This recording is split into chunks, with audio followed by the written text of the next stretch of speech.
usaha untuk paperless. Jadi pada saat kalian bekerja nanti, saya yakin semua akan elektronik. Dari aspek lokasinya bisa rawat jalan, rawat inap, gawat darurat. Biasanya gawat darurat itu lebih ringkas daripada rawat inap. Lalu tadi saya sampaikan catatan medis tradisional, lalu problem oriented medical record. Ini isi rekam medis di mana rawat inap ini biasanya ada resume pulang, persetujuan tindakan, dan lain-lain. Nah, prinsip penting dalam penulisan rekam medis ini sebetulnya prinsip dalam menuliskan keluhan utama, RPS, dan sebagainya. Pertama, data yang dimasukkan di dalam rekam medis harus data yang relevan dengan masalah pasien. Kita akan ketemu pasien-pasien yang hobi bercerita. Ceritanya itu bisa lari ke sana kemari. Kalau dia sakit, dia timbul sakitnya di luar negeri, dia akan menyebutkan tuh makan apa di luar negeri, jalannya kemana, berangkatnya kapan, ada kesulitan apa, yang kadang-kadang tidak relevan dengan masalah pasien. Jadi dalam kasus itu kita yang memilih mana yang masuk, mana yang tidak. Nah, dasarnya adalah untuk memasukkan berdasarkan masalah. Apakah dia masuk berdasarkan masalah atau tidak. Mana yang masalah utama dan mana masalah yang tidak penting. Ada juga masalah nanti itu harus masuk, walaupun kelihatannya bukan masalah yang utama. Jadi harus disusun data tersebut. Dan harus pintar-pintar menyusun kalau pasien itu sudah lama sakit, karena ceritanya akan panjang. Misalnya, tahun 2000 pasien terdiagnosis diabetes. Tahun 2005 pasien kena TBC, dirawat di rumah sakit. Tahun 2007 pasien mengalami serangan jantung. Tahun 2009 pasien ini mengalami gangren. Kemudian 2 bulan perawatan luka di rumah sakit. Lalu sehat. Biasa kontrol untuk dapat obat diabetes dan obat antihipertensi. Obat diabetes pernah terputus, misalnya 3 bulan. Sekarang pasien datang karena demam. Jadi 3 hari demam. Apakah saya hanya bercerita demamnya saja? Tentunya tidak. Karena diabetesnya kan tidak pernah sembuh. Mungkin ada hipertensi tidak pernah sembuh. Harus kita ceritakan dari awal. Nah, kita harus bisa pintar-pintar menyusun kronologisnya. Seperti menyusun cerita, novel, cerita pendek, dan sebagainya. Mau dari mana nih kronologisnya? Mau dari tahun 2000 atau mundur selangkah-selangkah ke belakang. Nanti bisa kita diskusikan. Masing-masing punya keuntungan dan kerugian. Jadi ini penyusunannya, kerangkanya, mulai dari data dasar. Data dasar itu isinya riwayat penyakit, pemeriksaan fisik, pemeriksaan penunjang, anamnesis sistem. Urut-urutannya selalu begitu. Riwayat penyakit itu dimulai dari keluhan utama. Lalu ringkasan, lalu daftar masalah, lalu pengkajian, lalu rencana penyelesaian, dan berikutnya adalah terakhir kesimpulan. Nah, saya menekankan mengenai masalah. Apa sih masalah itu? Apakah masalah selalu diagnosis? Belum tentu. Ya. Masalah tidak selalu diagnosis. Masalah itu bisa kelainan laboratorium. Masalah itu bisa bukan sesuatu yang dikeluhkan oleh pasien.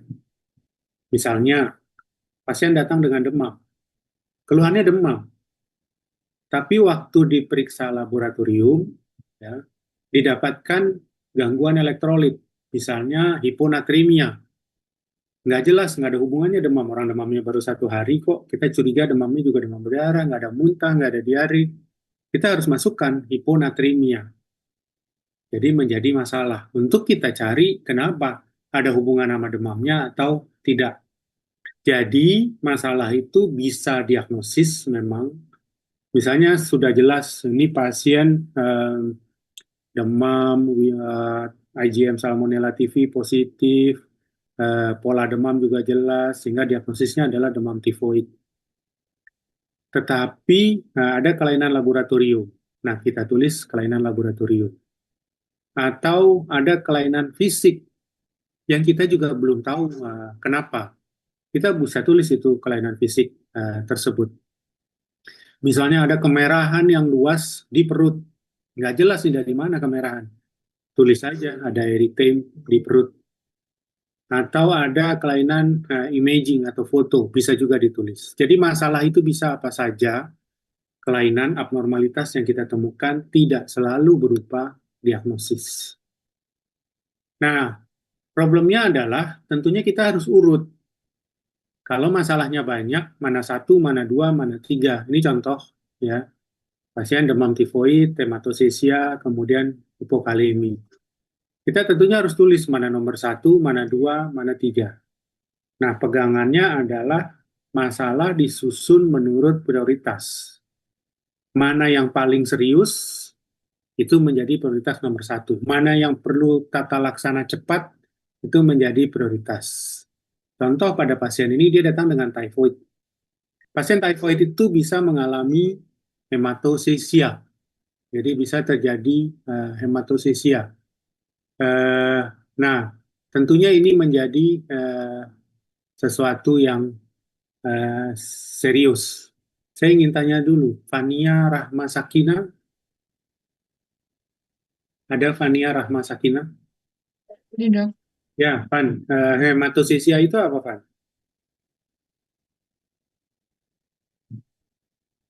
kalau pemahaman saya tuh dia uh, ada hubungan dengan muntah darah ya dok, atau pop darah.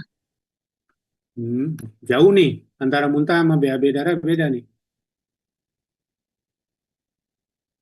Jadi muntah atau BAB, Fan? BAB dok. BAB. Ya, jadi bukan muntah, tapi BAB darah. Michael Kristianto, Iya dok. pernah dengar Melena? Iya dok. Setahu saya itu kebalikannya gitu ya dok dari hematostasia, di mana kalau hematostasia tuh dia segar gitu dok, merah segar karena yang pernah kami pelajari itu karena lukanya mungkin ada di dekat dengan anus, jadinya sorry, di bawah lambung, jadinya tidak melalui asam lambung. Tapi kalau melena tuh jadinya hitam pekat karena sudah melalui asam lambung dok. Oke, benar. Tepat sekali, Michael. Jadi, eh,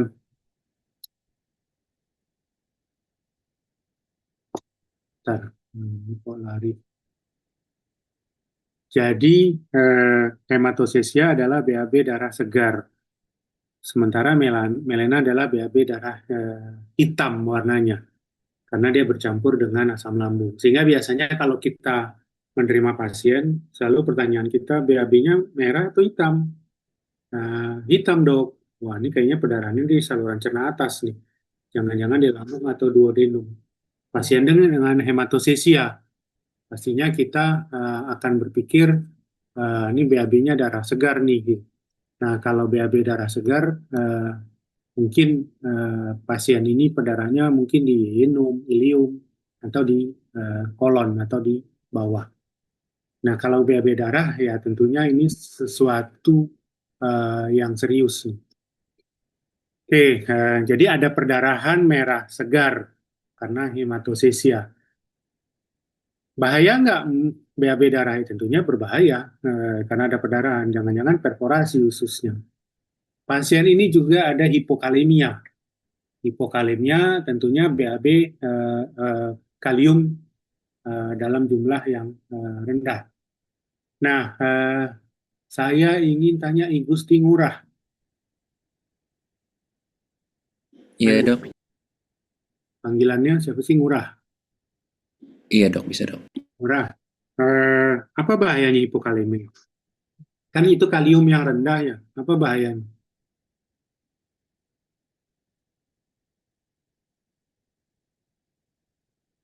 Bisa pengaruh ke jantung dok. Apa yang terjadi pada jantung? Aritmia dok. Bisa mati dia. Jadi hipokalemi, aritmi, kemudian meninggal. Ya, terima kasih. murah. Jadi ada potensi pasien ini mengalami aritmia. Nah, kita tentu harus menentukan mana yang jadi masalah nomor satu. Kalau perdarahannya hebat, ngocor, hematoskesianya menjadi masalah nomor satu. Tapi kalau darahnya keluar cuma 2 tetes, kaliumnya 1, lalu nanti waktu di EKG kita lihat T ya, inverted misalnya menunjukkan hipokalemi, ada mulai gambaran aritmia, hipokalemi menjadi masalah nomor satu. Ya, dia dasarnya typhoid, tapi prioritas kita mengatasi hipokalemi dulu. Mungkin kita harus drip kalium. Hematosesia, ya kita harus transfusi.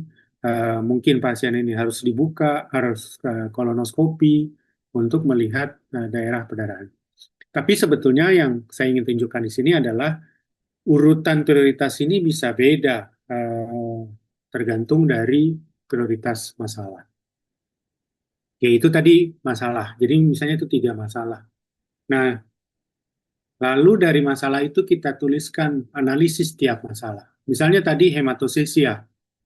Kita tulis tuh pengkajian, namanya pengkajian. Eh, Hematosesia ini kemungkinan karena perforasi atau perdarahan dari ilium sebagai komplikasi dari demam tifoid. Gitu. Jadi dugaannya begitu. Jadi pinter nih dokternya, dia tahu bahwa hematosesia perdarahannya dari bawah. Akan ngaco kalau dia tulis pasien dengan hematosesia kemungkinan perdarahan dari gaster karena ulcus pepticum. Berarti dia nggak bisa bedakan melena atau hematosesia. Makanya kami selalu bilang pinter atau bodohnya dokter yang menulis medical record ini akan terbaca di pengkajian. Dari dasarnya apa? Kalau pakai yang tradisional, hanya ditulis diagnosisnya aja. Wah, ini bener nih hematosesia, tapi dia analisisnya nggak terbaca di sana. Jadi, itu kelebihan pengkajian. Nah, masalah ini nanti kita masuk dalam penyelesaian. Penyelesaian itu berupa diagnosis, pengobatan, edukasi.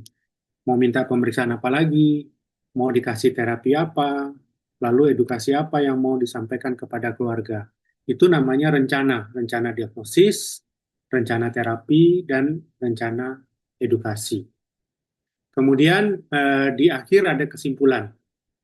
Jadi di akhir ini kita tulis kesimpulannya apa? Seorang laki-laki dengan demam 3 hari, kemungkinan demam tifoid akan diberikan terapi antibiotik, prognosisnya sih baik. Lalu kita menuliskan catatan lanjutan kemajuan. Kalau pasien ini dirawat, besoknya kan kita harus lihat pasiennya. Nah, inilah yang ditulis dengan SOAP. SOAP. Jadi nulis dengan SOAP. Saya nggak tahu nih,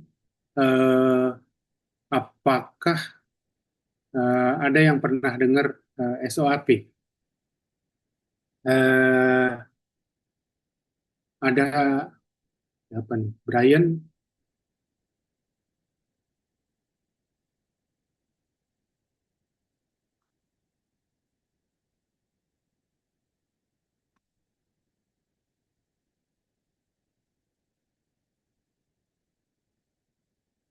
suara saya bisa terdengar? Terdengar, Dok. Ada Brian.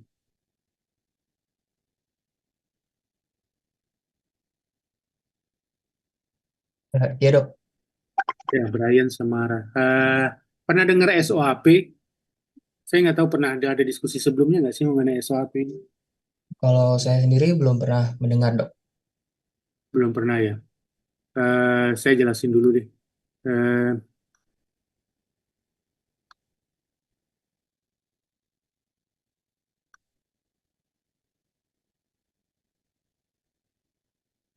Oke,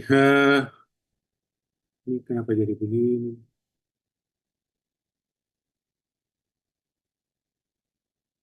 Sebentar ya.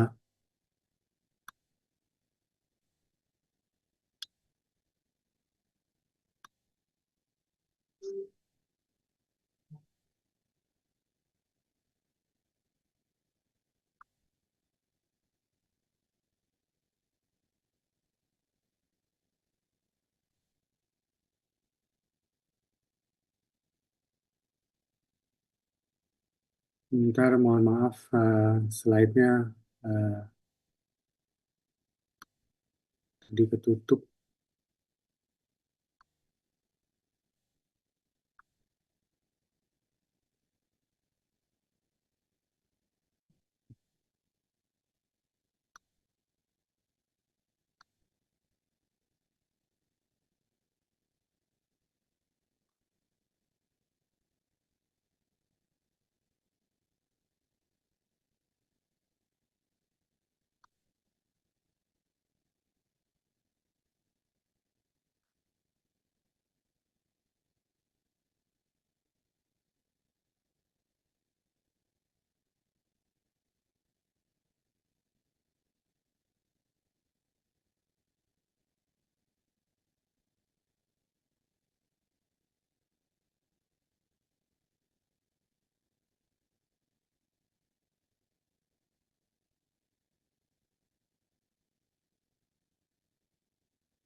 Udah terlihat lagi?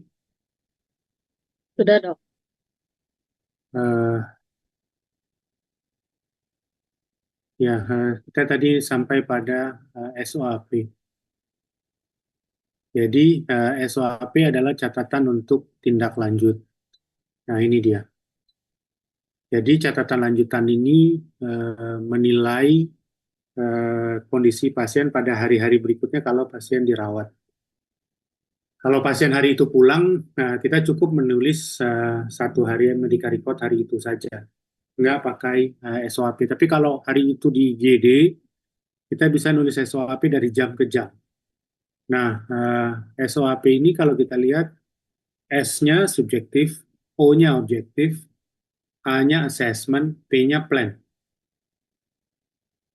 Banyak medical record elektronik sekarang sudah langsung menulis SOAP. Jadi begitu kita buka, isinya SOAP. Istilah SOAP ini sebetulnya dimulai waktu dimulainya penggunaan Problem Oriented Medical Record. Waktu saya koas, SOAP ini nggak dikenal. Kami tiap hari menulis ya follow up aja seperti biasa, jadi keluhan dan sebagainya. Tapi belakangan berganti POMR, mulai pakai sistem SOAP ini. Ini menjadi lebih sederhana dan lebih mudah untuk kita menulis dan juga untuk dokter yang membaca. S-nya subjektif, jadi keluhan dia apa? Jadi kalau kita datang ke pasien, kita tanya, misalnya dia demam, kemarin demam, pagi-pagi kita datang, lalu kita tanya ke pasiennya, Pak, masih demam nggak? Nggak, Dok, udah nggak demam lagi. Nah, di subjektifnya kita tulis pasien tidak demam lagi. Tapi ini kan subjektif, pasiennya merasa tidak demam lagi.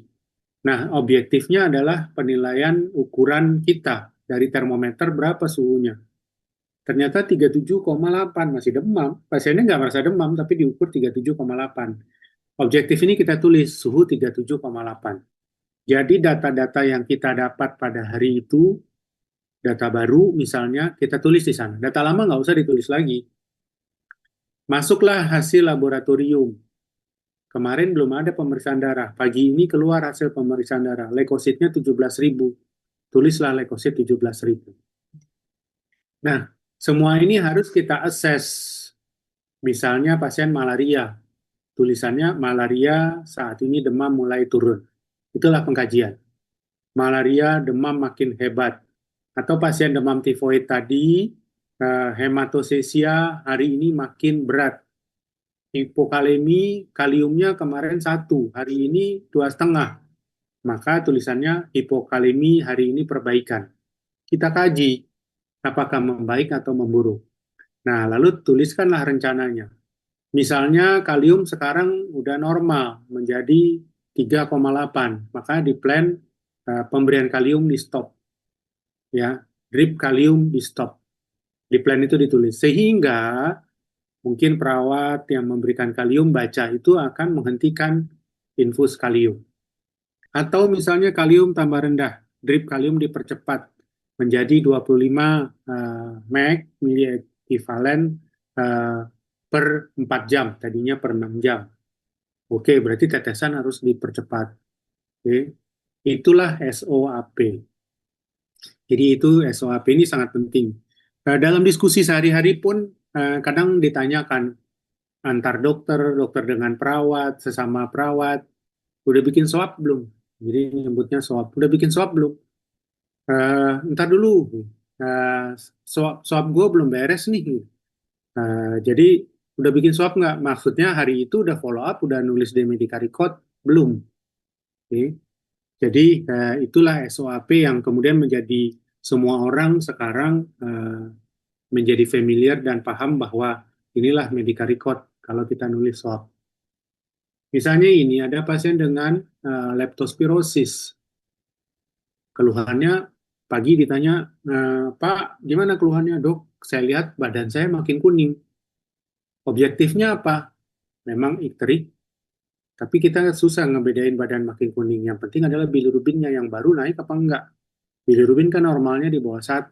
Dia naik dari 20 menjadi 27,3. Artinya iterusnya memberat. Plannya apa nih?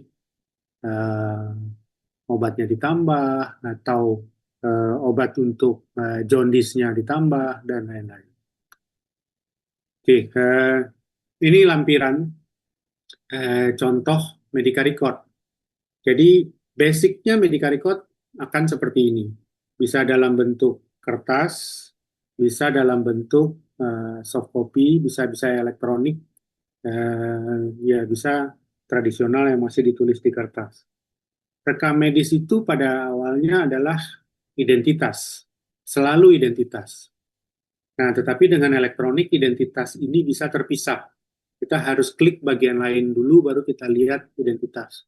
Identitas itu biasanya berisi nama pasien, nama keluarga, umur, tanggal lahir, alamat, dan lain-lain. Jadi kalau dilihat di sini ada dokter yang memeriksa, apakah koasisten, mahasiswa, tanggal pemeriksaan. Tanggal sangat penting, karena nanti kalimatnya misalnya keluhan utama, sakit kepala sejak 2 hari sebelum masuk rumah sakit. 2 hari ini kapan ini? 5 tahun yang lalu, 3 tahun yang lalu, atau kemarin. Jadi tanggal pemeriksaan inilah menjadi acuan untuk mengatakan kapan kejadiannya. Nah, kita juga harus menulis apakah anamnesis ini dengan pasien sendiri atau dengan orang lain. Pasien nggak sadar, pasti dengan orang lain. Kan aneh kalau ditulis anamnesis dengan pasien sendiri, keluhan utama tidak sadar sejak 3 jam yang lalu. Nah, mungkin lah. Anak biasanya dengan orang lain, orang tuanya. Nah, dari situ kan kita bisa menduga datanya mungkin nggak lengkap, karena yang kita tanya adalah orang lain. Dimulai dari keluhan utama adalah keluhan yang membawa pasien datang ke rumah sakit. Berisi komponen waktu dan komponen keluhan. Harus ada 2 komponen itu. Sakit kepala sejak 2 jam yang lalu. Pingsan sejak 3 jam yang lalu. Atau pakai sebelum masuk rumah sakit. Muntah darah sejak 4 jam sebelum masuk rumah sakit. Dan lain-lain. Lalu kita masuk pada riwayat penyakit sekarang, riwayat penyakit terdahulu, atau riwayat penyakit dahulu. Riwayat penyakit dahulu adalah penyakit yang pernah diderita oleh pasien dan tidak diidap lagi sekarang. Kalau pasien itu diabetes, sampai hari ini dia diabetes, maka bukan riwayat penyakit dahulu namanya. Dia masuk di riwayat penyakit sekarang. Kalau pasien itu HIV, sampai hari ini HIV itu tidak bisa sembuh, maka jangan tulis pernah mengidap HIV, karena dia tidak pernah bisa sembuh. Kalau pasien itu TBC dan sembuh dengan pengobatan, dia masuk riwayat penyakit dahulu. Tidak masuk di dalam riwayat penyakit sekarang. Oke, hati-hati membedakan yang mana riwayat penyakit dahulu dengan riwayat penyakit sekarang. Riwayat penyakit keluarga, sebetulnya yang ditanyakan adalah penyakit yang berhubungan dengan keluhan pasien saat ini. Mungkin aja keluarganya macam-macam penyakitnya, bapaknya sakit hernia, ibunya pernah perdarahan, pervaginam, kakaknya pernah kena kanker, ya enggak. Kalau yang nggak ada hubungannya sih nggak terlalu penting. Apa yang berkepentingan dengan penyakit pasien saat ini? Ini anamnesis sistem. Di medical record mahasiswa kita mengajarkan meminta untuk melakukan anamnesis sistem agar kalian berlatih untuk bertanya satu persatu. Tenggorokannya bagaimana, hidungnya bagaimana, dadanya bagaimana, kupingnya bagaimana, supaya ini menjadi otomatis nantinya. Nantinya tanpa tabel ini, tanpa lembaran ini, hendaknya ini juga ditanyakan. Riwayat hidup pasien, kemudian pemeriksaan fisik, ya pemeriksaan fisik ini yang hendaknya ditanyakan. Jadi sekali lagi, medical record ini kelihatan rame, kelihatan kompleks. Sebetulnya melatih kalian ini loh yang harus ditanya, karena medical record yang ada di elektronik udah nggak ada panduan begini. Nanti keluarnya pemeriksaan fisik, udah pemeriksaan fisik. Lalu nanti lakukan sendiri tuh.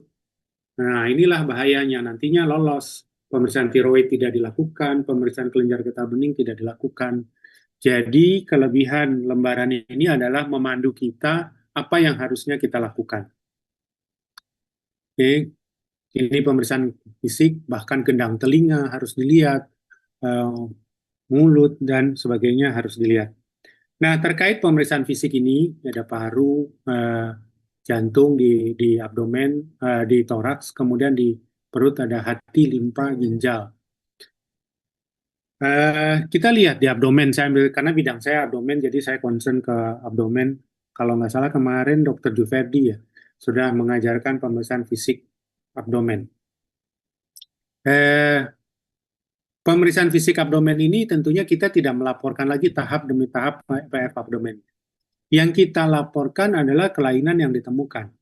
Kalau hati tidak teraba, kita tidak melaporkan hati normal, karena kita nggak tahu hati itu normal atau tidak normal. Kita melaporkan apa yang kita dapatkan. Jadi misalnya, kan kita palpasi, untuk menilai hati kita palpasi. Laporannya ternyata hati tidak teraba, tulis hati tidak teraba. Tapi kalau hati teraba, tulis teraba. Nah, laporkan ukurannya.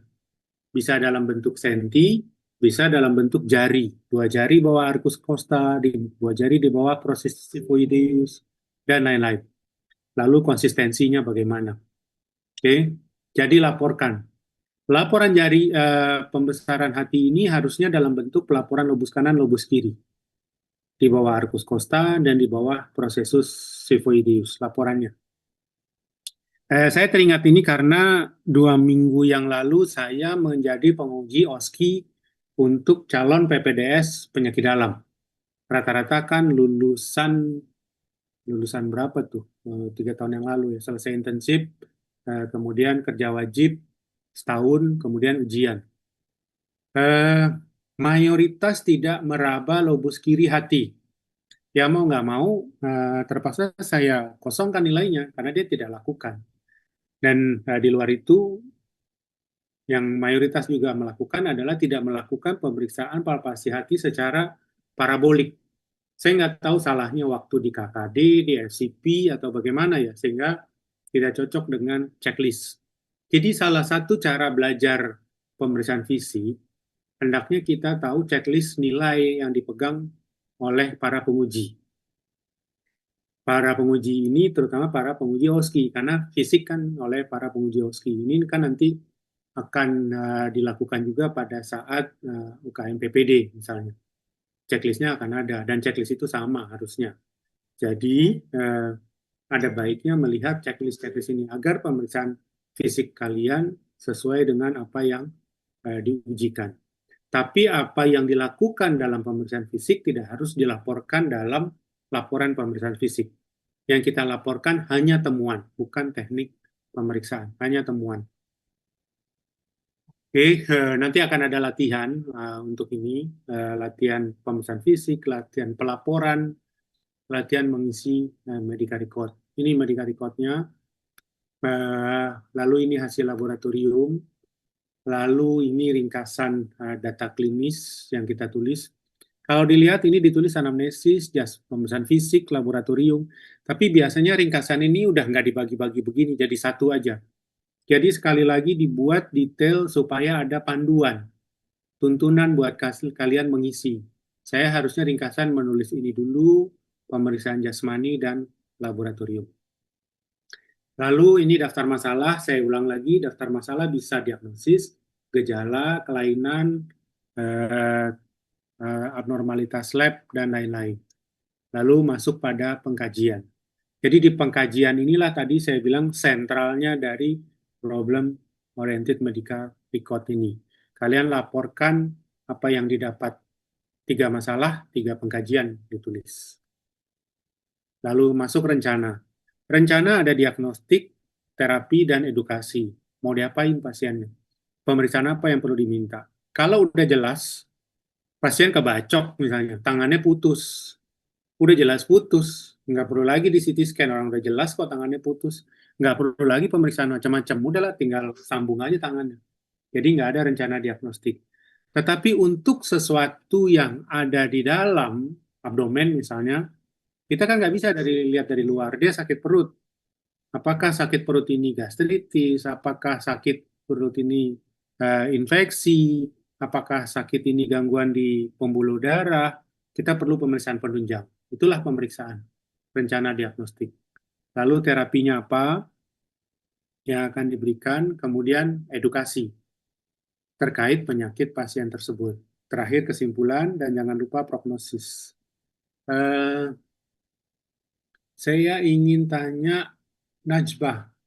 Najbah, terima kasih sudah buka video. Najibah Gina Nurisma. Najibah, apakah tahu mengenai komponen prognosis? Prognosis dari suatu penyakit ya dok. Iya, kalau kita udah tulis nih semua data-data pasien, kita tulis nih prognosisnya. Kita tulis apa ya di prognosis? Yang saya ketahui selama ini untuk prognosis itu adalah serta prediksi kemungkinan dari hasil penyakit misalnya dimiliki ataupun kondisi medis yang sudah kita identifikasi pada pasien, apa saja terjadi dengan tetap mempertimbangkan faktor risiko lain seperti usia, kemudian tingkat keparahan penyakit pasiennya, riwayat medis dan faktor lainnya yang sudah kita tulis. Oke, nah itu kan pertimbangannya. Nanti pada saat menulis kita tulis apa? Kemungkinan pulih atau sembuh, kemudian juga setahu saya ada fungsi keadaan vital dan lain-lain dok. Oke, ya baik benar. Jadi kita nanti akan tuliskan, biasakan menulis prognosis ad vitam, ad functionam, dan sanasionam. Ada 3 komponen. Jadi misalnya pasien masuk, kita tentukan nih dalam perawatan ini pasien akan meninggal atau tidak. Jadi pasiennya shock, tensinya udah 60, nadinya udah nggak teraba. Jadi ad vitamnya malam, jelek, pasiennya akan meninggal. Nah, nanti fungsinya bagaimana, sanasionamnya bagaimana. Mungkin pasien ini nggak meninggal, kemudian organ-organnya berfungsi, tapi diabetesnya akan ada terus, misalnya begitu. Itu sanasionamnya. Jadi nanti tolong baca 3 komponen itu. Itu kalian harus tuliskan, nanti akan ditanya. Nah, apa manfaatnya menentukan prognosis? Satu, dari segi pendidikan, sekali lagi, untuk melihat si koas ini ngerti nggak sih kondisi kayak gini berbahaya nggak buat pasien? Ke jangka panjang, jangka pendeknya bagaimana? Tapi kepentingan prognosis adalah untuk menjelaskan kepada pasien dan keluarga. Kita periksa pasien, dibawa ke IGD, tak, tak, tak, tak, tak, tak. Kemudian kita keluar dari ruang periksa, keluarganya udah ngerubung, terus nanya, dok, gimana dok? Bisa ketolong nggak dok? Nah, itulah penilaian prognosis. Jadi di otak kita udah langsung ad vitamnya meragukan. Saya nggak tahu. Tapi fungsionamnya jelek, sanasionamnya jelek. Nah, inilah kita ungkapkan. Ini kayaknya sih masih mungkin ketolong, tapi 50-50 ya, Bu. Gitu misalnya. Kanker, saya banyak menangani kanker. Biasanya pertanyaannya, dok kita terbuka aja dok, umur kan di tangan Tuhan. Selalu begitu kalimatnya. Kira-kira umur dari bapak saya masih berapa lama lagi dok? Mereka minta tuh dalam hitungan bulan. tahun seolah-olah kita bisa meramal. Eh, ada yang menghindar, nggak mau menyebutkan, ya ini jelek tapi umur di tangan Tuhan. Ada juga yang pakai statistik. Kadang-kadang sebetulnya saya menjawab hanya statistik gitu, berdasarkan data Bu ya, dari kanker yang kami kanker pankreas yang kami data di RSCM, rata-rata bertahannya cuma 6 bulan gitu. Kemudian nanti saya bisa ketemu keluarga pasien ini 2 tahun lagi, 3 tahun lagi, eh, karena mungkin meninggalnya bukan di saya. Kalimatnya yang sering muncul adalah, "Dok, saya nih anaknya Pak ini yang dulu dirawat dokter. Bener tebakan dokter, 6 bulan dia meninggal. Ternyata tepat banget dok tebakannya, dugaannya dan sebagainya." Padahal kan itu data statistik gitu. Tapi mereka merasa, oh benar-benar tebakannya. Hanya menunjukkan sebetulnya kita tunjukkan penyakit ini prognosisnya jelek, tidak bisa sembuh, terapi kita mungkin paliatif. Ini catatan perkembangan. Jadi SOAP tadi ditulis di sini. SOAP, SOAP. Ini ditulis di sini. Ya. Oke, sampai di sini ada pertanyaan? Udah. Dok, saya izin bertanya dok Ya, silakan. mengenai prognosis tadi.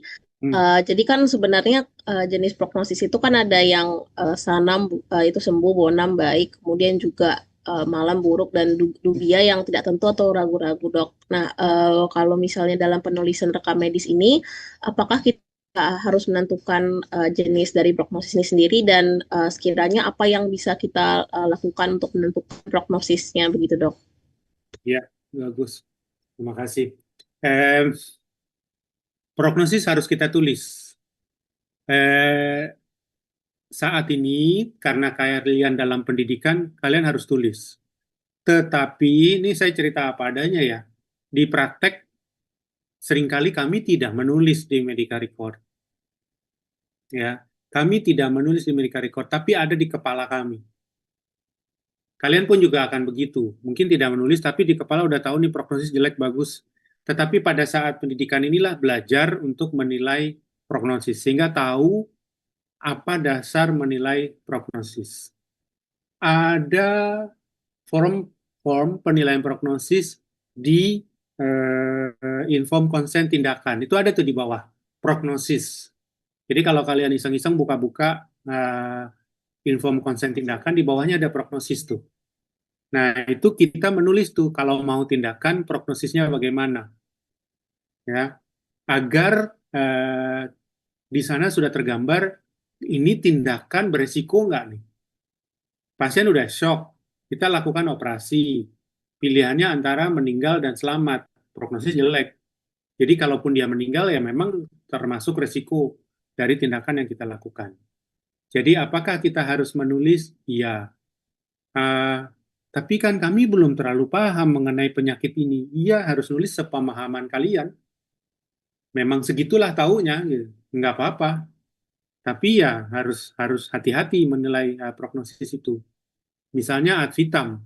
Nggak mungkin lah orang datang dengan jalan-jalan, tensi bagus, gagah, lalu ad vitamnya malam. Ya nggak mungkin, masa mendadak meninggal ini dasarnya apa? Kalaupun nulis malam, kita harus ada dasarnya. Nggak mungkin, saya punya indera keenam, walaupun ini baik-baik nih kayaknya feeling saya meninggal lusa nih. Nggak begitu, kita harus ilmiah menuliskan ini. Apakah terjawab, Najibah? Sudah terjawab dok, terima kasih banyak. Iya, terima kasih. Ada lagi?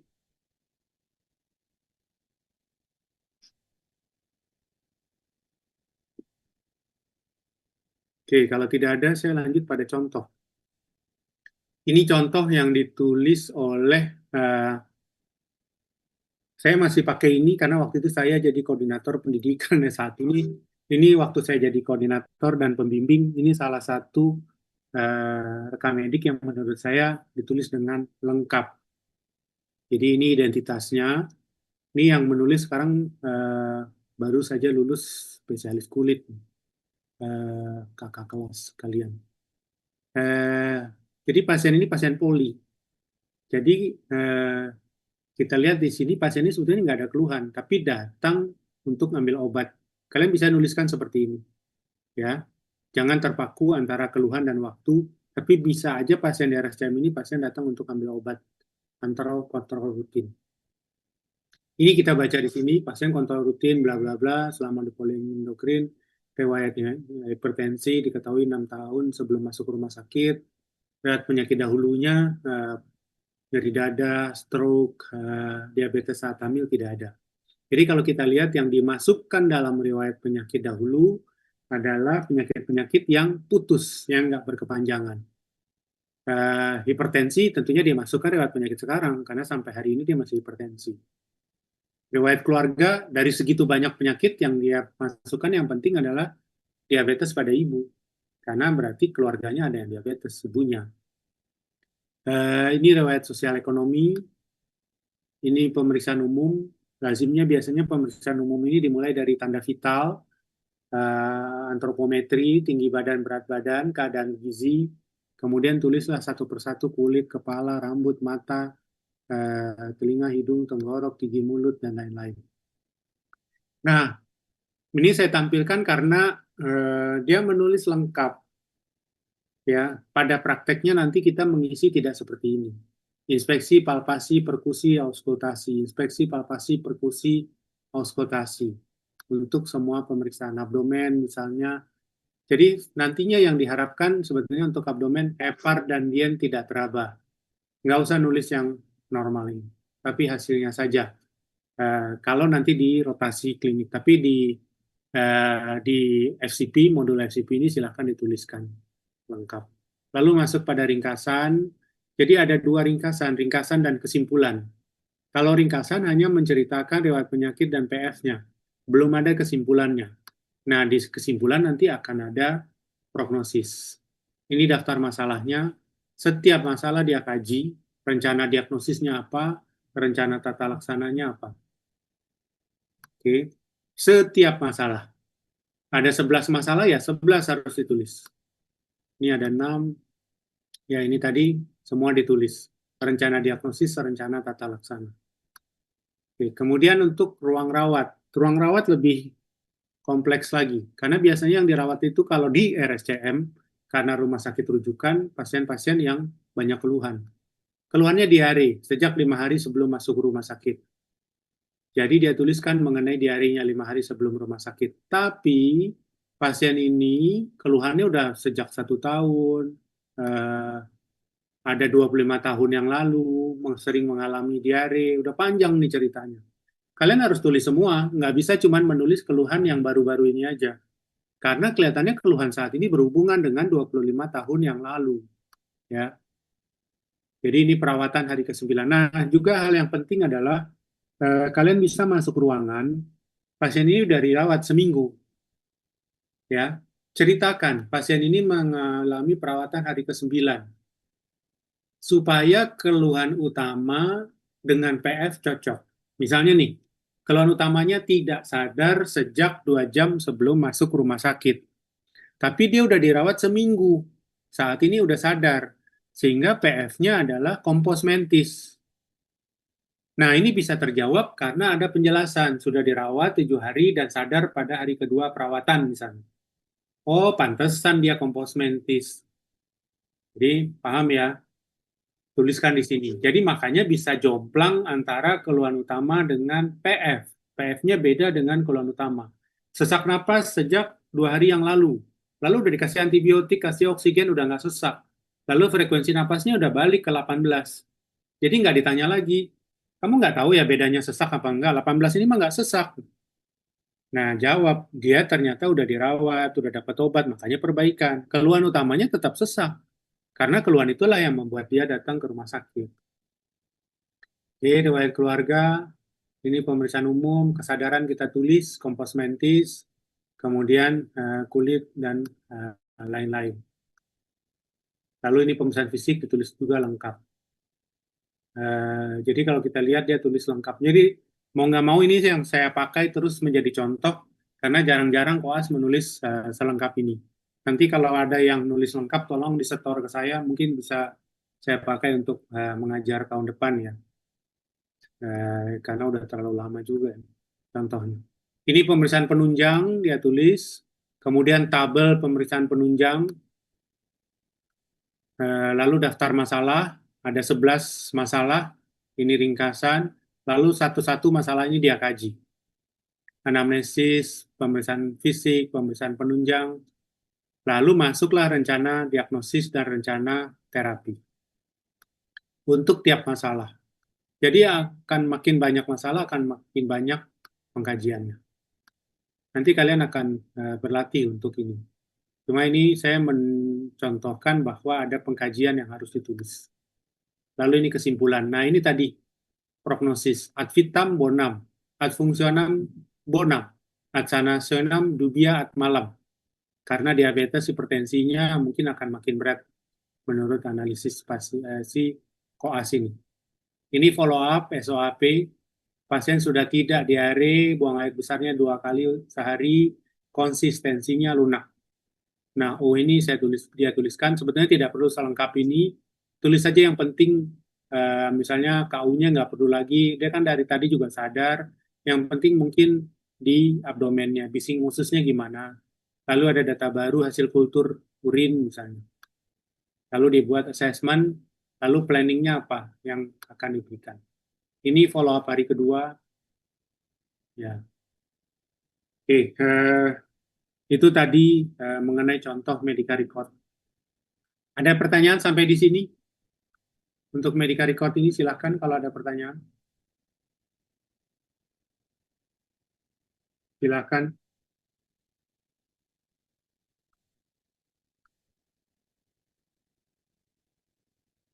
Permisi dok, saya ingin tanya. Silahkan. Iya dok, perkenalkan nama saya Muhammad Ali Rasyidin. Saya bertanya dok, kalau misalnya pasien datang dengan keluhan utamanya demam, tapi dia punya riwayat hipertensi itu sampai sekarang, itu hipertensi itu nanti masuknya ke RPS berarti ya dok? Atau Ya. RPD? Betul. Hipertensinya masuk ke dalam RPS. Karena sampai hari ini dia hipertensi. Mungkin kita berpikir, dia kan demam. Apa urusannya saya dengan hipertensinya? Boleh nggak saya masuk riwayat penyakit dahulu? Tapi jangan lupa, obat tensinya kan masih ada nih. Nanti kita tulis di mana obat tensinya. Oleh karena itu nanti masalah nomor 1-nya bisa demam, masalah 2-nya hipertensi, obatnya masuk di situ. Sehingga obatnya masuk dalam daftar obat, dalam instruksi, mau disuruh minum pagi, minum siang, minum malam, makanya hipertensi harus masuk. Tapi kan hipertensinya bagus, belum tentu. Nanti dirawat, ternyata tensinya melonjak tinggi. Nah, itulah kita antisipasi. Jadi jawaban singkatnya untuk Muhammad Ali, hipertensi kita masukkan dalam riwayat penyakit sekarang. Baik dok, terima kasih. Nanti di formulir bagian RPD, hipertensi tidak perlu dicentang? Enggak, tidak masuk. Baik, terima kasih dok. Ya, terima kasih.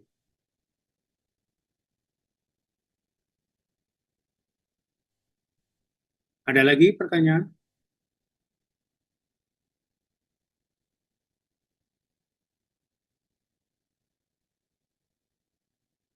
Kalau tidak ada, saya lanjut. Ini contoh kasus. Ada pasien muntah hitam sejak 2 jam sebelum masuk rumah sakit.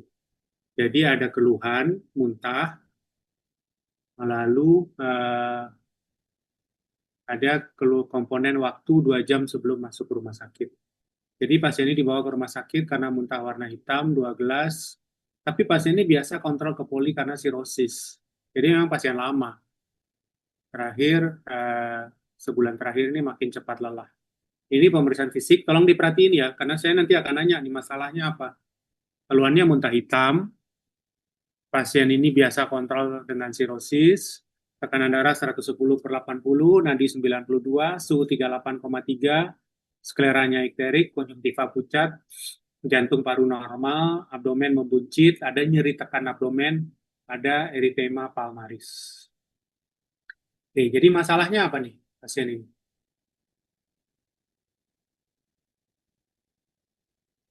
Ada yang bisa bantu? Fabian, Marco, Moser, Kalau harus susun masalah, coba identifikasi. Masalah satu apa? Fabian? Mungkin nyeri tekan di abdomennya, dok. Nyeri tekan di abdomen. Gitu. Eh, satu masalah. Abdul Hakim? Kalau saya sirosis hepatisnya, dok. Sirosis hati. Jadi berarti Abdul Hakim sudah masuk dalam diagnosis. Fabian tadi nyeri tekan. Karena nyeri tekan pasti ada diagnosisnya harusnya. Nah, saya pengen tahu nih, Bayu Satrio. Bayu Satrio, bisa nggak sih lebih tajam nyeri tekan tadi yang disampaikan oleh Fabian itu? Fabian tadi ya. Kemungkinan apa? Bisa nggak kita lebih tajamkan? Kalau misalnya itu nyeri tekan pada abdomen disertai eritema palmaris gitu, dok. Iya, Atau betul. bagaimana, dok? Ya, jadi kemungkinan karena apa? Sirosis, ada nyeri tekan abdomen.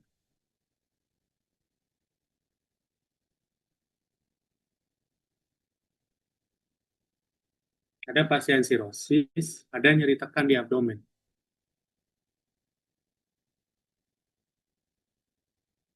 Sirosis itu pada dasarnya nggak nyeri.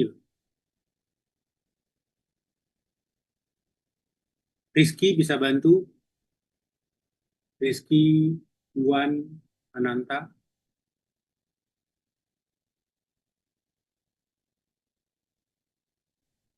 Mana Rizky? Iya, dok. Pasien sirosis, ada nyeri tekan. Gambarannya seperti ini nih. Kenapa dia nyeri tekan?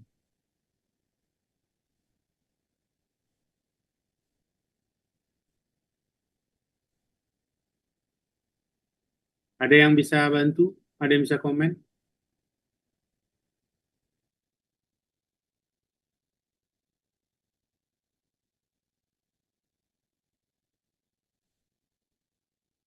Kalau misalnya dan nyeri tekan itu asites dari sirosisnya gitu dok. Bisa, tapi asites umumnya tidak nyeri. Hampir sebetulnya. Hampir. Sebetulnya ada clue lain, yaitu suhu 38,3. Asites bisa bikin nyeri kalau terinfeksi, jadi ada peritonitis. Sirosis tidak nyeri. Asites kalau nggak kenceng banget, nggak nyeri. Dan asites kalau nyeri tegang biasanya, bukan nyeri tekan. Tapi kalau asites ada infeksi, terjadilah peritonitis. Sehingga terjadilah nyeri tekan. Jadi ini sebetulnya mengarahkan kita kepada diagnosis. Data ini semua akan membawa kita kepada diagnosis. Oke, jadi daftar masalah tadi ada sirosis, ada nyeri tekan, saya tambahkan peritonitis tadi ya. Jadi kalau kita lihat di sini, nomor satu jelas, pasiennya kan muntah darah, hematemesis. Kedua tadi asites, kemudian febris, sirosis. Asites dan febris, karena tadi ada nyeri tekan, dan sumber febris lain nggak jelas, itu bisa juga ditambah febrisnya menjadi spontaneous bacterial peritonitis, misalnya. Kemungkinan pasien ini adalah peritonitis. Ya. Sehingga kita bisa fokus tata laksana SBP. Apa itu tata laksana SBP? Asitesnya kita fungsi diagnostik, antibiotik diberikan, pilihan antibiotik disesuaikan dengan peritonitis, misalnya. Jadi, penulisan daftar masalah ini saya katakan disesuaikan dengan kemampuan analisis kita.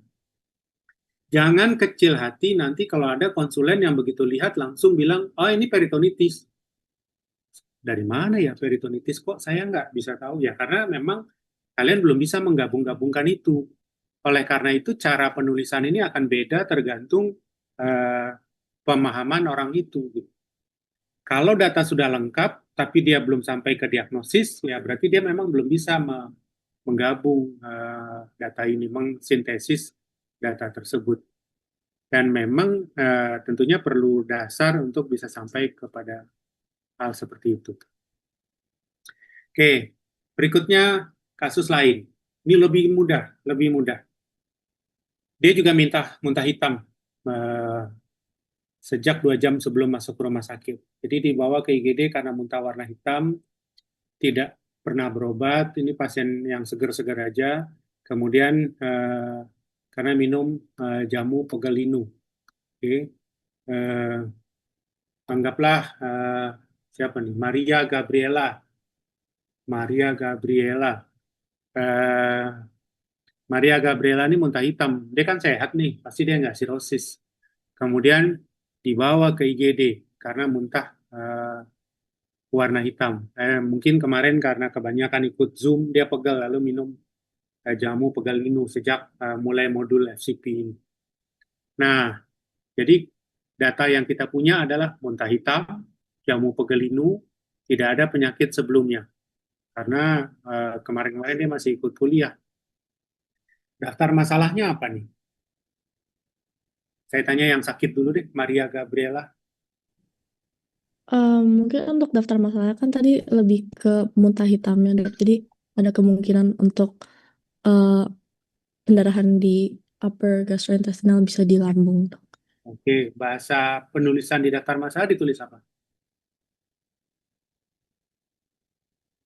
Kan harus nulis nih.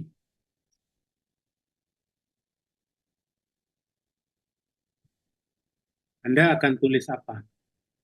Berarti mungkin untuk lebih ke istilahnya lebih ke hematemesis juga bisa. Ya, betul. Istilahnya ditulis hematemesis. Jadi kita akan tulis hematemesis. Jadi semua yang lihat akan baca, oh hematemesis berarti muntah darah. Karena harus hati-hati nih. Harus dibedakan hematemesis atau hemoptisis, batuk darah. Inilah yang harus pintar-pintar kita tanyakan. Kadang-kadang anamnesis awal hematemesis, begitu ditanya-tanya lagi kesimpulannya nggak muntah, dia batuk darah.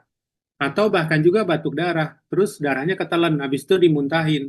Kesimpulannya batuk darah, karena organ yang terkena beda. Tapi kesimpulan awal ini harus kita tulis, hematemesis. Oke, jadi Maria Gabriela menyampaikan masalahnya, hematemesis. Nah, saya ingin tanya Atila. Ada Atila? Jadi pengkajiannya mau ditulis apa nih Atila? Kalau untuk pengkajiannya berarti tadi misalnya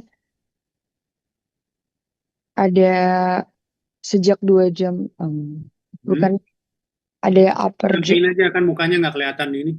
Saya juga nggak nilai. Apa? Kenapa? Silakan. Iya, untuk pengkajiannya mungkin berarti dari KU-nya juga ya dok. Jadi kayak dari hematemesis sejak 2 jam sebelum masuk SMRS gitu. Oke. Kemudian Nah, kan kita harus melakukan analisis. Kenapa nih hematemesis? Atila mau nulis apa?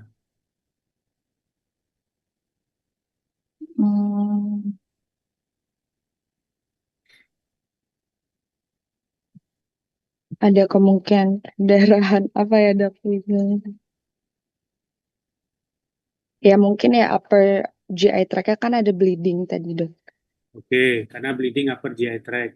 Karena dia kan hematemesis ya. Berarti yang kena upper GI tract.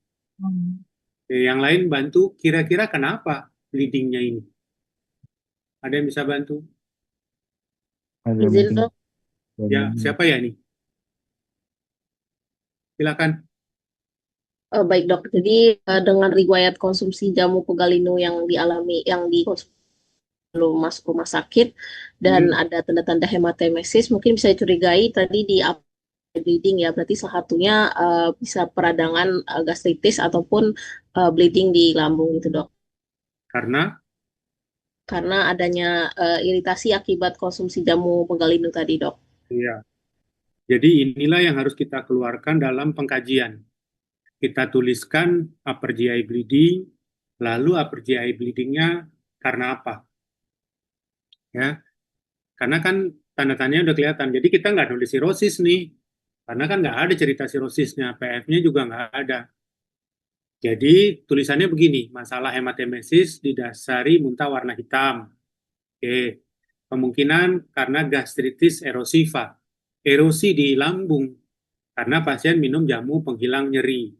Karena banyak jamu walaupun itu nggak pasti juga mencampur dengan NSAID, ya, sehingga terjadilah perdarahan, terjadilah eh, gangguan prostaglandin, sehingga proteksi mukus lambung itu menjadi menipis. Nah, tapi kan ini belum pasti. Oleh karena itu kita tuliskan diagnosis banding namanya. Kan kita nggak bisa lihat ke dalam. Masih mungkin sih karena varises. Kenapa? Karena di Indonesia ini banyak perdarahan varises. Belum tentu sirosis itu semua lengkap. Gambaran orangnya kuning, ada spider navy, ada palmar erythema. Oleh karena itu, masih mungkin perdarahan varises karena darahnya banyak. Nah, gimana bisa nulis kayak gini? Ya tentunya perlu pengalaman. Kalau kalian belum pernah menangani pasien muntah darah, memang nggak bisa menilai, ini menurut saya banyak, ini menurut saya sedikit. Buat orang yang belum pernah lihat, bagaimanapun akan banyak. Tapi kalau udah biasa akan bilang, segini mah sedikit namanya. Nah, karena ada DD, ada diagnosis banding, kita harus ada rencana berikutnya untuk memastikan, karena ini kan nggak jelas nih, perdarahannya karena varises yang ada di esofagus, apakah di lambung. Nah, saya ingin tanya siapa nih, Francisca Felicia. Iya, Dok. Francisca mau usul pemeriksaan apa saja, terserah apa aja, nggak apa-apa. Yang kepikir mau diminta pemeriksaan. Mungkin endoskopi, Dok. Oke, bagus, endoskopi. Karena endoskopi lah yang bisa melihat yang berdarah itu di mana. Boleh satu lagi? Penting sekali pada pasien ini, penting sekali.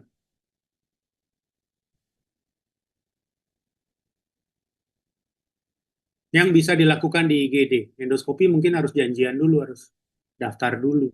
Pemeriksaan. Dok. Bentar, tadi Francisca dulu. Dia kayaknya udah bisa nih. Mungkin pemeriksaan darah lengkap, Dok. Iya, kan gampang nih, pasti semua bisa jawab.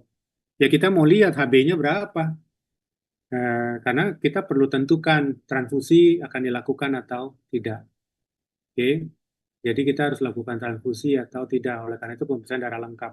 Jadi kembali lagi kepada ABC pada pasien dengan kegawat daruratan.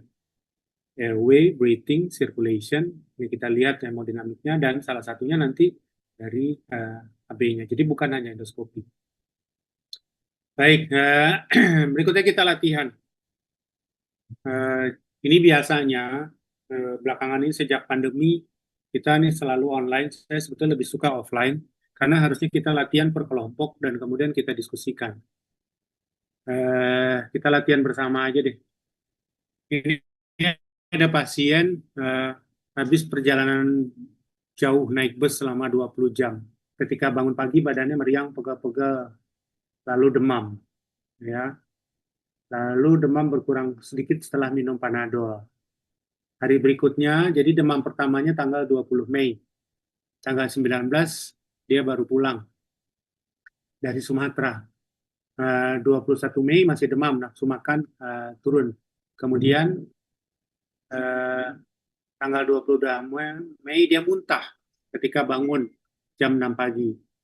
Nah, sore-sore jam 3 dia baru ke rumah sakit.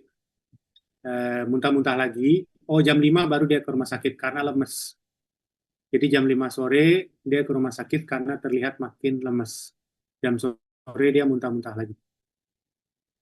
Oke. Pasien ini pernah diabetes. Ini riwayat penyakit dahulu dari anamnesis ya, bukan penulisan. Jadi dia nggak ngeluh, tapi pada anamnesisnya dia diabetes sejak 5 tahun, minum obat metformin. Pernah dirawat karena luka borok di kaki, lukanya sembuh setelah mendapat perawatan selama sebulan. Ketika SMP pernah dirawat karena sakit kuning. Ayahnya juga mengidap diabetes mellitus. Ini pemeriksaan fisik laboratoriumnya HB 14,3, leukosit 15.700, trombositnya 231.000, urium tuh batasnya 40, jadi 87. Gula darah sewaktu batasnya 200, pasien ini 275. Leukosit kita tahu 15.000 sampai 10.000. Nah, coba keluhan utamanya apa? Ada yang bisa jawab? Apa keluhan utama pasien ini?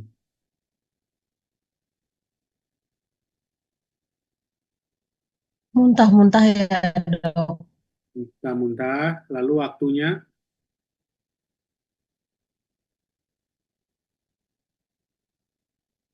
muntah-muntah sejak Tadi jamnya saya lupa, Dok. oke. Jadi anggaplah dia datang jam 6 sore. Muntahnya tadi terakhir jam 3. Muntah juga tadi jam 6 pagi. Jadi sejak 12 jam yang lalu muntah 2 kali gitu ya, Dok. Oke, muntah sejak 12 jam yang lalu. Kadang-kadang kita juga menggunakan istilah muntah makin berat sejak 3 jam. Jadi dia udah muntah sejak 12 jam, tapi memberatnya 3 jam yang lalu. Muntah sejak 3 jam yang lalu. Atau kalau kita lihat, keluarga tidak membawa pasien ini pada saat muntah. Kan muntah jam 6 pagi dia nggak ke rumah sakit.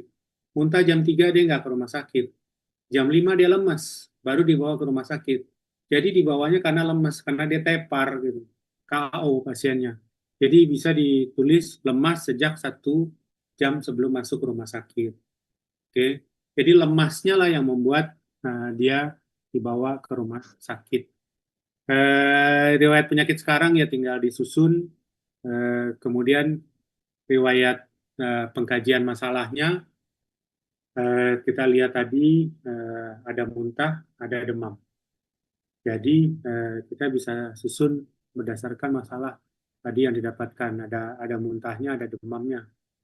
Jadi kalau kita lihat pasien ini demam, ada muntah, mungkin dia gastritis.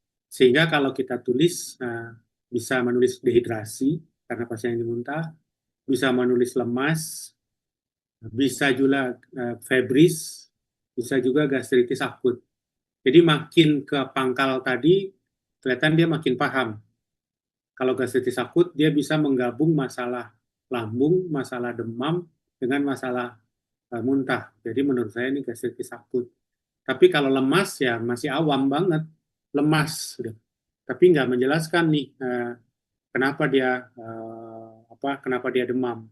Di pengkajian lah ditulis nanti. Mungkin pasien ini lemas karena muntah, muntahnya mungkin karena gastritis. Tuliskan itu di pengkajian. Diabetesnya masukkan, kemudian masukkan acute kidney injury. Kenapa acute kidney injury? Karena kan tadi uriumnya naik. Kemungkinan karena dehidrasi. Oke, ini contoh medical record. Jadi kalau kalian klik nih di sebuah rumah sakit, ya, ini yang kiri ini rumah sakit luar, pasien saya, kan kalian bisa lihat nih pasien saya, subjektif, objektif, assessment, dan kemudian planning. Pasien ini hepatoma, pernah reseksi, kemudian hepatitis B.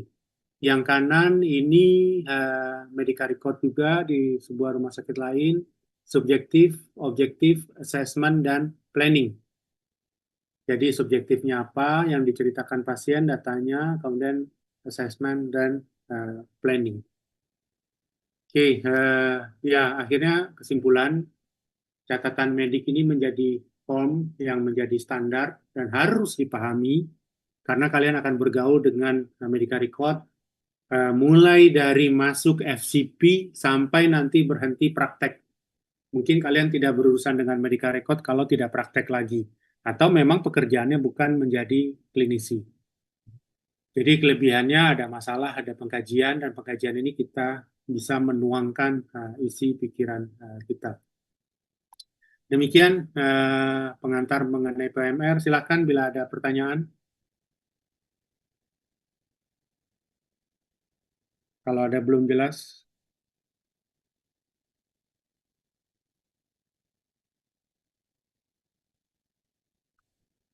Apakah sudah jelas? Dok, saya izin bertanya, Dok. Silakan, Nabila. Saya Nabila Najwa, izin bertanya mengenai penentuan daftar masalah. Seringkali kan masalah itu misalnya masalah yang urutan kedua ataupun yang ketiga itu adalah bagian dari daftar masalah yang nomor satu, atau bahkan istilahnya malah yang kadang-kadang yang nomor tiga itu malah menjadi penyebab masalah yang nomor dua. Itu bagaimana ya, Dok, cara kita penulisan? Apa kita bedakan atau kita hanya perlu tulis satu saja gitu? Iya, bagus. Ini penting nih. Karena kadang berkaitan atau kadang jadi bagian. Ya, saya lupa juga tadi belum menyampaikan. Misalnya gini, pernah dengar istilah CKD? Ada yang pernah dengar istilah CKD? Nah, Dok, Apa tuh?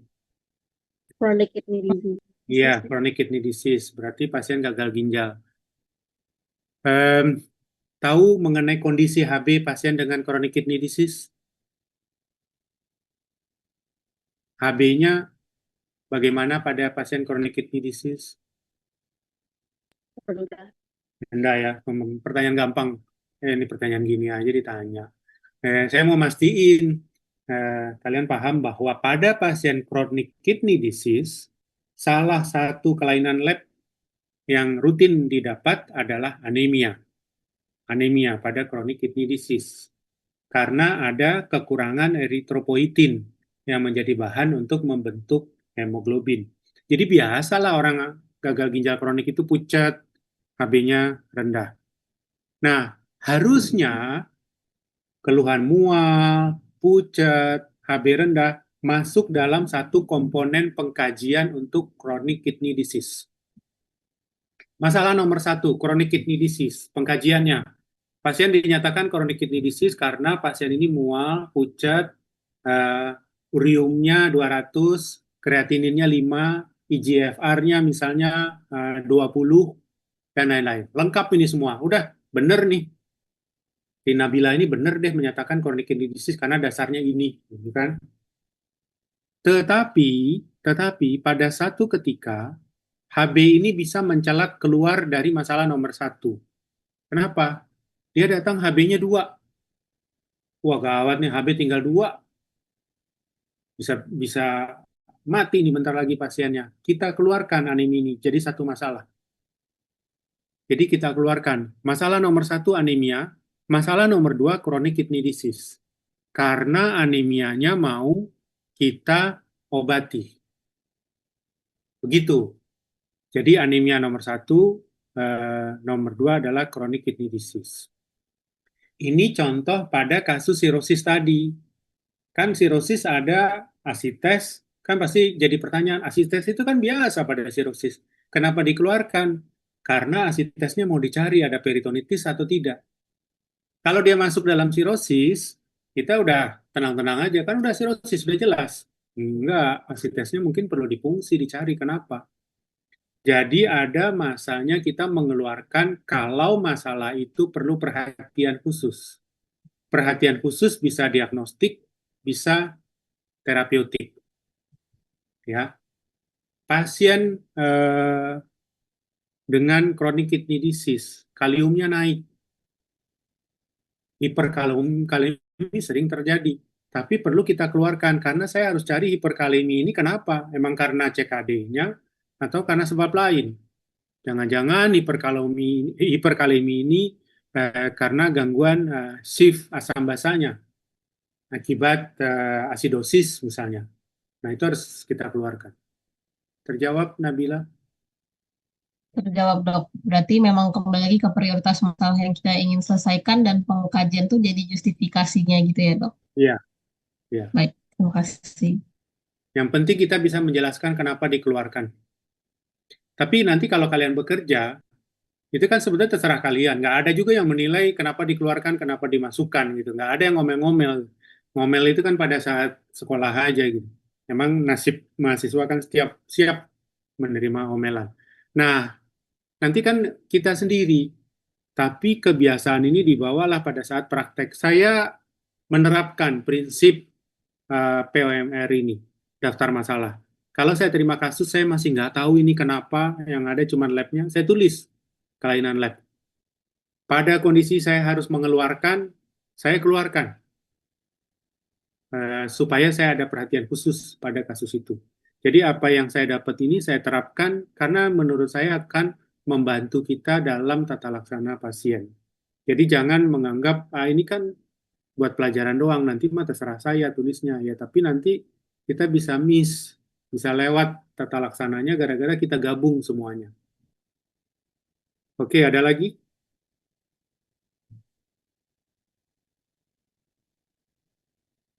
Masih ada? Kalau tidak ada, ya mungkin kita nanti akan ketemu pada saat bedside, periksa pasien. Biasanya akan lebih mudah kalau sudah mempraktekkan sendiri. Tapi prinsip-prinsip tadi mohon dipahami, mohon diterapkan, silahkan ditanyakan, karena banyak tadi yang disampaikan, mungkin yang nempel hanya beberapa persen, tapi mudah-mudahan dengan praktek akan nanti bisa recall kembali lagi apa yang saya sampaikan. Mohon maaf kalau ada yang kurang. Mudah-mudahan dengan segala keterbatasan apa yang saya sampaikan bermanfaat untuk kalian semua.